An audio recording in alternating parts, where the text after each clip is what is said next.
Saint Martin নিয়ে কিছু কথা। আজকে সকাল থেকে সেন্ট মার্টিনে ওপেন হয়েছে। বন্ধুরা, কক্সবাজার থেকে সেন্ট মার্টিন যাবেন নভেম্বর মাসটা শুধুমাত্র দিনে যাবেন, দিনে আসবেন। এখানে কিন্তু থাকার কোনো ব্যবস্থা নাই। ডিসেম্বর মাস থেকে জানুয়ারি মাস 2 মাস এক রাত্রি যাপন করতে পারবেন। তাও আবার আপনাকে টিকিট কাটতে হবে বাংলাদেশ ট্যুরিজম বোর্ডের পোর্টাল সাইট থেকে। একটা টিকিটের মধ্যে থাকবে আপনার ট্রাভেল পাস, আর একটাতে থাকবে আপনার কিউআর কোড সম্বলিত টিকিট। পানির বোতল 500 থেকে 1000 মিলিমিটারের পানির বোতল বহন করতে নিরুৎসাহিত করা হয়েছে। এই ক্ষেত্রে আপনি ফ্লাক্সে, আপনার নিজস্ব ফ্লাক্সে পানি আপনি ব্যবহার করতে পারবেন। আপনাকে সেন্ট মার্টিন থাকতে হলে কিছু নিয়ম মানতে হবে। এই বছরের কিছু নিয়ম আছে, যেমন আপনি যদি সেন্ট মার্টিনে থাকেন, রাত্রি যাপন করেন, অর্থাৎ ডিসেম্বর থেকে জানুয়ারির যে কোনো সময় আপনি রাত্রি যদি যাপন করেন, তাহলে আপনাকে ওখানে কি করতে হবে, আপনি কোনো প্লাস্টিক চিপস জাতীয় কোনো জিনিস, মানে পলি জাতীয় জিনিস আপনি ব্যবহার করতে পারবেন না। আপনাকে নিরুৎসাহিত করা হয়েছে। আপনি সেন্ট মার্টিনের বিচে রাত্রি যাপন করলে তখন আপনাকে কোনো আলোকসজ্জা, কোনো বারবিকিউ পার্টি এবং শব্দ জোরে হয় এরকম কোনো কিছু করা যাবে না।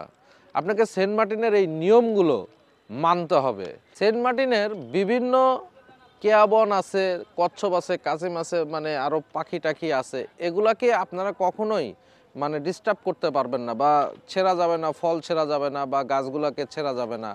মানে সরকার নির্দেশিত যে আইনগুলো আছে সেই আইনগুলো আপনাকে মেনে চলতে হবে। আর সবচেয়ে বড় বিষয় হচ্ছে যে আপনাকে যাওয়ার আগে থেকে, অনেক দিন আগে থেকে, মানে এখন থেকেই আপনাকে ট্রাই করতে হবে টিকিট কমপ্লিট করে রাখতে। কারণ 2000-এর বেশি এক রাত কেউ থাকতে পারবে না সেন্ট মার্টিনে। 2000 পর্যটক থাকতে পারবে। সরকারি আইন অনুযায়ী এই নিয়মগুলো দেওয়া হয়েছে এই বছরের জন্য, অর্থাৎ 2026 সালের জন্য এই নিয়মগুলো। আর নভেম্বরে আপনি যাবেন, দিনে চলে আসবেন।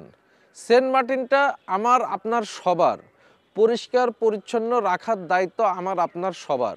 তাই বলছি, এই বছরে সেন্ট মার্টিন যেতে হলে আপনাকে কঠোরভাবে সব কিছু নিয়মকানুন মেনেই একজন আদর্শ পর্যটক হিসাবেই যেতে হবে। তো এই ছিল আজকে সেন্ট মার্টিন সম্বন্ধে আমার একটা ছোট্ট ইনফরমেটিভ ভিডিও।